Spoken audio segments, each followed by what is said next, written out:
Hello friends, welcome my YouTube channel. दोस्तों, आज हम बात करेंगे आरसीसी चैम्बर का और वाल्व के बारे में। ठीक है ना। पिछली वीडियो में हमने बताया आपको कि वाटर सप्लाई की जो लाइन डालते हैं वो किस तरह से डालते हैं। उसके बाद बताया हमने चैम्बर के अंदर जो रंग्स लगते हैं वो किस तरह से लगते हैं। और आज का टॉपिक रहेगा हमारा, अगर हम वाटर सप्लाई लाइन डाल रहे हैं तो चैम्बर जो है कैसे बनाते हैं, क्या उसका डिटेल है चैम्बर बनाने का, कितनी दूरी पे बनाना चाहिए, और उसमें चैम्बर में जो वाल देते हैं वो किस तरह से फंक्शन करती है और किस तरह से जो है वो वर्क करती है, किस तरह से कंट्रोल करती है वाटर सप्लाई को। तो चलिए शुरू करते हैं। देखो, ये चैम्बर है, इसका प्लान है चैम्बर का। अगर हम ऊपर से देखेंगे, टॉप व्यू से अगर हम देखते हैं तो इस तरह से दिखाई देगा। ये हमारी वॉल्व है और ये आरसीसी वॉल है चैम्बर का। ये चैम्बर है 1683 बाई 1683 ठीक है। तो ये इसका एक सेक्शन कटा हुआ है। ये सेक्शन है इस तरह से एफ। तो सेक्शन एफ काटने के बाद देखेंगे हम तो इस तरह से दिखाई देगा। और इस सेक्शन कटा हुआ है जी। जी सेक्शन काटने के बाद अगर हम देखते हैं तो सेक्शन इस तरह से कटेगा, दिखेगा। ठीक है। तो ये दो सेक्शन है, दोनों को इस तरह से कट करके हमने देखा है। तो ये और ये दो सेक्शन है। तो देखो, चैम्बर जो है उसकी वॉल की थिकनेस कितनी होनी चाहिए।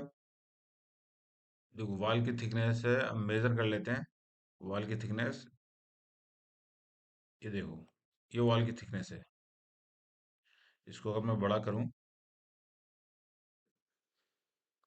तो ये है दो 299 यानी 300 mm। यानी इसकी जो थिकनेस है वॉल की 300 बाई 300 mm की थिकनेस का वॉल है ये चैम्बर की।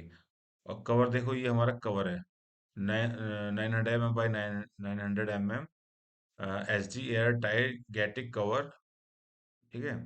और ये इसका लिफ्टिंग ग्लव्स है, ताकि अगर हम इसको खोलें चैम्बर को तो यहाँ से लिफ्ट कर सकें, इसको यहाँ से हटा सकें कवर को। कंक्रीट कवर 150 mm, इसकी थिकनेस 150 mm है।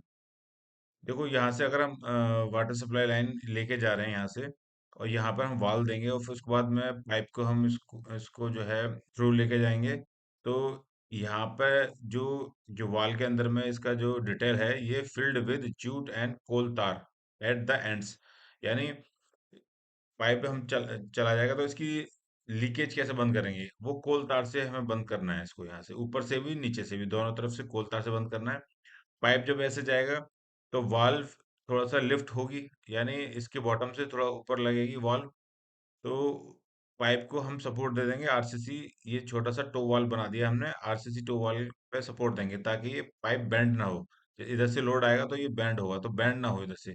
तो इसको सपोर्ट दे देंगे, इसके ऊपर वाल लगाएंगे और यहाँ से इसको हम कंट्रोल कर सकते हैं पानी को। अगर वाटर इधर से आ रहा है तो इधर से जाना है या नहीं जाना है, यहाँ से रोकेंगे, यहाँ से ही इसको ओपन करेंगे, यानी क्लोज भी करेंगे यहाँ से और यहाँ से ओपन भी कर देंगे इसको, वाल्व को। ठीक है। अब देखो, चैम्बर है हमारा, चैम्बर की थिकनेस हम लेके चलेंगे 75 mm थिक। 1:4:8 के रेशियो में हम इसकी पीसीसी करेंगे। उसके बाद में इसकी राफ डालेंगे चैम्बर की राफ की थिकनेस भी देख लेते हैं हम। चैम्बर की राफ की थिकनेस है 115 mm। 115 की राफ डालेंगे, उसके ऊपर में वाल खड़े करेंगे।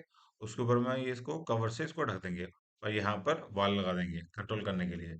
और सेक्शन जी में देखेंगे तो इस तरह से कट कर रहा है, तो ये इस तरह से दिखाई देगा, इसका क्रॉस सेक्शन दिखाई देगा इसका। और ये तो हमने बता दिया था आपको कि नीचे उतरने के लिए अगर 1 मीटर से ज़्यादा डेप्थ है तो 300 पे हम रंग्स लगाएंगे। रंग्स का वीडियो मैंने आपको पहले बता दिया है, इसमें उसका वीडियो का डिस्क्रिप्शन भेज दूंगा और अच्छे से जानने के लिए। तो ये हमारा आरसीसी चैम्बर बनाएंगे हम जब भी हम फ्लशिंग वाटर सप्लाई को हम लेइंग करेंगे, या लैंड्स के वाटर सप्लाई को लेइंग करेंगे, या हम डोमेस्टिक वाटर सप्लाई को लेइंग करेंगे, तो ये चैम्बर बनाएंगे इस तरीके से। ये चैम्बर का डिटेल है। ये चैम्बर का साइज छोटा भी हो सकता है, बड़ा भी हो सकता है, डिपेंड करता है पाइप का डायामीटर कितना डेप्थ है जा रहा है पाइप का, उस पर डिपेंड करता है। अगर पाइप का डेप्थ ज्यादा है तो इसको चैम्बर को हमें बड़ा बनाना पड़ेगा ताकि इजीली हम नीचे उतर सकें और इसको ऑपरेट कर सकें इजीली। ठीक है। अच्छा, ये जो वाल्व है, ये इसको हमें बंद करना है और खोलना है। ये किस तरह से फंक्शन करती है, ये आप इस वीडियो को देखो।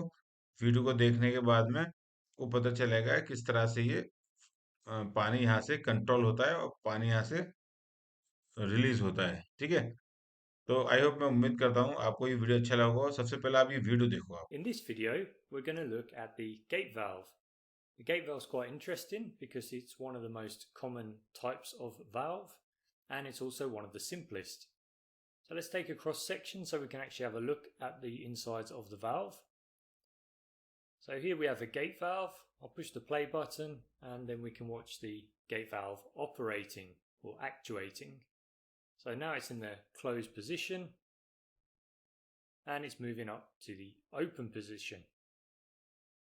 You can see that when the valve is fully open, there is very little resistance to flow passing through the valve. Now this is very good because this means we're going to have a very low pressure drop. So as the fluid or the gas is flowing through the valve, it's going to encounter very little resistance and we'll have a correspondingly low pressure drop. Now gate valves are normally used in line. That means they're used just to pass flow through, but occasionally you might need to close the valve and isolate the system, and that is what a gate valve is for. Gate valves are only used, I'll show you why. If we look down here at the bottom of the valve, you can see it's fully closed now. The disc is pressed against the seat. I'll pause it. Now it is only half open, so this is in the throttled position. The problem with this is that firstly, the amount of flow through the valve is not proportional to the amount that this gate has travelled. So the disc, this section here, has travelled up and it looks like approximately halfway. But the flow through the valve is not going to be half of the max flow capacity. तो देखा आपने किस तरह से जो है ये valve को हम कंट्रोल कर सकते हैं, किस तरह से इसको पानी को रोक सकते हैं, किस तरह से रिलीज कर सकते हैं। तो चलिए, अगर आपको ये वीडियो अच्छा लगा है तो हमारे चैनल को सब्सक्राइब करें, वीडियो को लाइक करें। अगले वीडियो में मिलते हैं। थैंक यू, धन्यवाद।